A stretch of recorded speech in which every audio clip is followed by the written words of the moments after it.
একজন দিবারাত্রি মানুষের সেবায় নিয়োজিত আমার অত্যন্ত পছন্দের মানুষ জনাব মওদুদ আলম সরকার, উপস্থিত অত্র ইউনিয়নের যুগ্ম আহ্বায়ক জনাব আব্দুল আলিম সহ কালাই খেদলা লাকিরপুরের বিএনপির সম্মানিত নেতৃবৃন্দ, অঙ্গ সংগঠন নেতৃবৃন্দ, গ্রামবাসী এবং সুধীমণ্ডলী, আসসালামু আলাইকুম।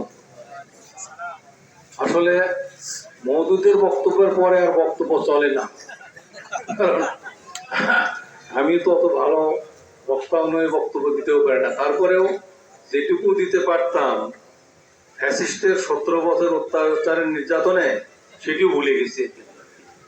কারণ সরকারি চাকরির যে শেষ সময়, মেইন প্রাইম টাইম, এই টাইম আমি চাকরি করতে পারি না।